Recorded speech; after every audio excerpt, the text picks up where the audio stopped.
itu kasih sayang Allah Subhanahu wa taala kepada kita semuanya.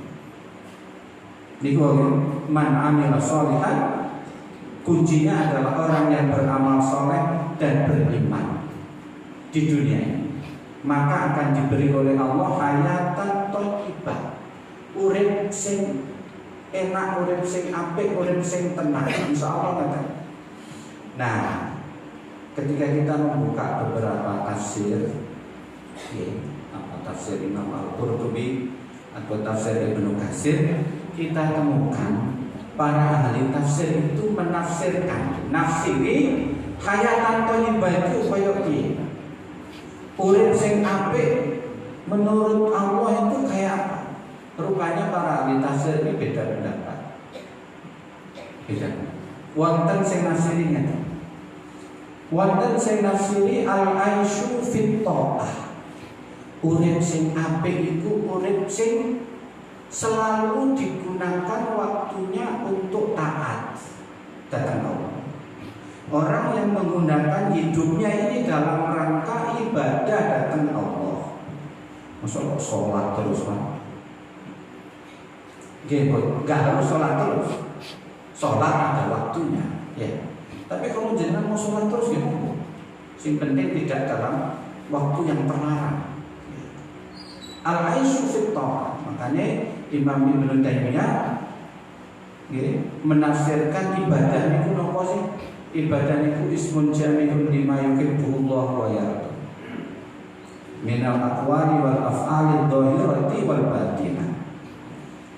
Semua hal yang dicintai, disenangi, diridhoi Allah. Apa iku ucapan, apa perbuatan sing ketok karo sing gak ketok, sing lahir utawa sing batin. Kabeh sing disenengi Allah iku ibadah. Salat ibadah. Nggih. Dugi dan pengajian ngeten iki ibadah. Mantur ngeten, bangsul delok sinetron nggih. Maksud ibadah. Pokoknya sing disenengi kalian Allah Subhanahu wa taala iku ibadah. Sampai rumah terus jandon terus nang rumah ngrasani tanggane nggih boten ibadah. Dosa iki. Semua yang disenangi dicintai Allah itu ibadah. Nah, kita gunakan kehidupan ini dalam rangka ibadah kepada Allah Subhanahu wa taala. Sakjane tiyang sing ibadah ini namine ibadah kan nggih ngadep datang Allah Subhanahu wa taala, kita bermunajat kepada Allah Subhanahu wa taala. Itu kan enak gitu ya. Sakjane tapi kadang kita ini belum, saya bilang belum merasakan enaknya ibadah. Mungkin sebagian jenengan wonten sing pun ahli ibadah pun saged ngrasakaken halawatul ibadah, manisnya, enaknya atau ladzatul ibadah. Tapi sebagian yang lain, dan mungkin sebagian besar belum bisa merasakan lezatnya ibadah. Gimana apa-apa, sing penting dilakoni. Contoh, nek sholat taraweh. Kali ini sholat taraweh kan tergambar nih, sing keringetan, sing kesuwen barang. Kipasnya mati ngomel amir. Nggih, bener. Sing dideleki nek iso endi musala atau masjid sing cepet. Sing cepet apa sing dawa sing? Sing cepet. Padahal itu ibadah. Ngadep Allah itu sakjane kan sing sawe. Nggih, masyaallah.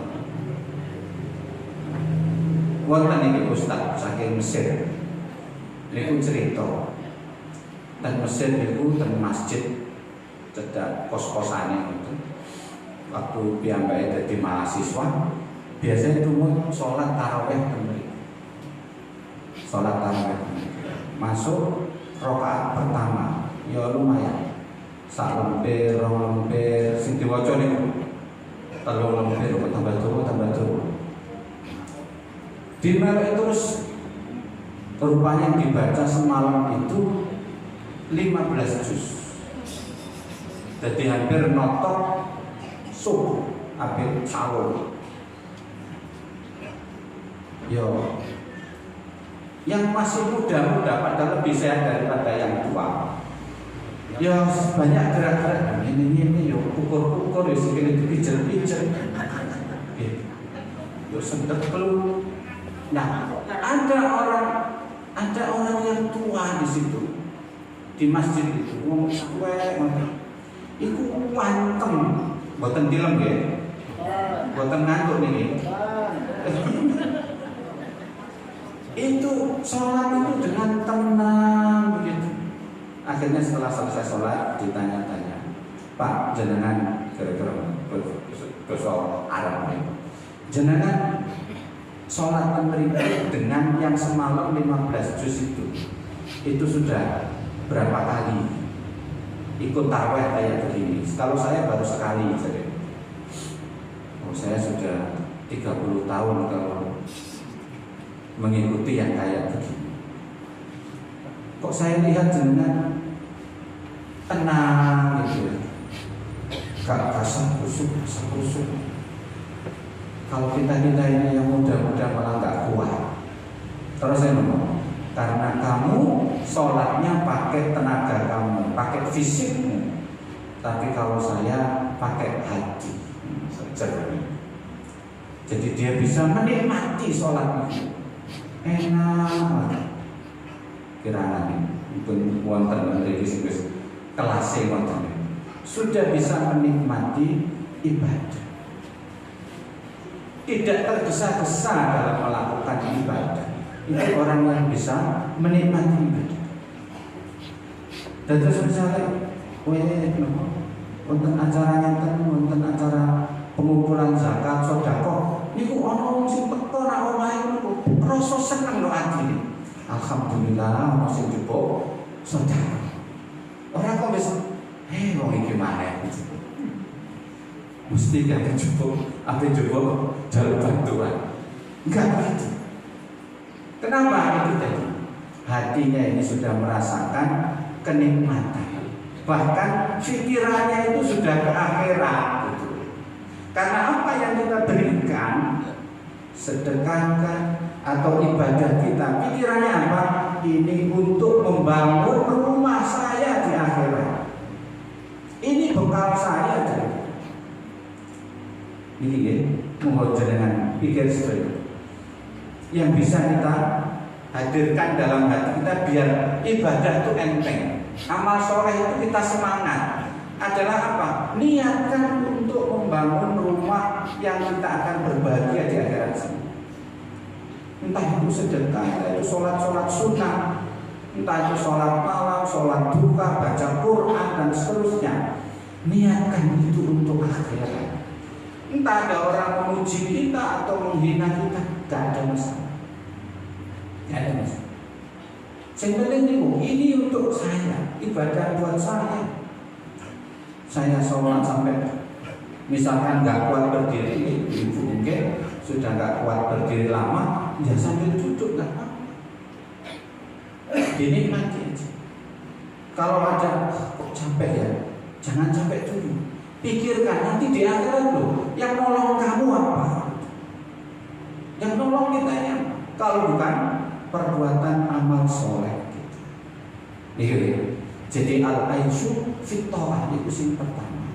Hayatan thayyibah, urip sing apik niku sing urip sing isine ketaatan dhateng Allah Subhanahu wa taala.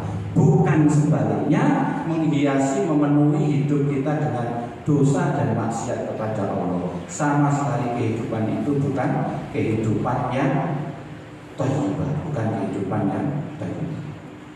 Nomor kali niki tafsiran ulama sing itu dia mengatakan syarat dari hayatan thayyibah, kehidupan yang baik itu adalah kehidupan yang dia makan, rizki yang dia makan adalah rizki yang halal.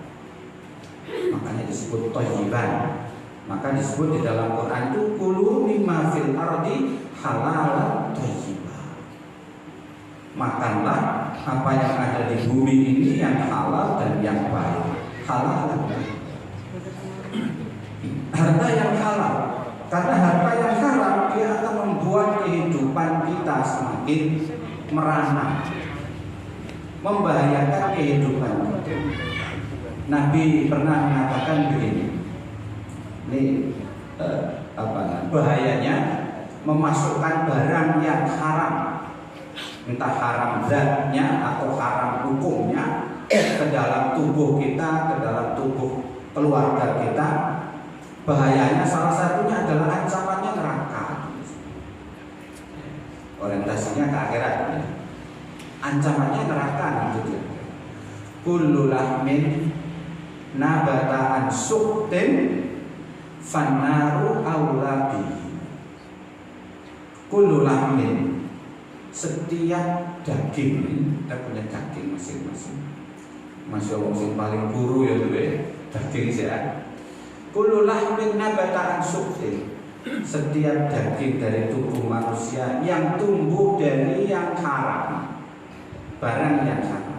Fannaru aula bihi, maka neraka atau api neraka itu lebih cocok untuk memakan daging itu.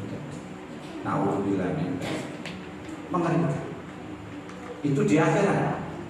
Di dunia orang yang biasa memakan makanan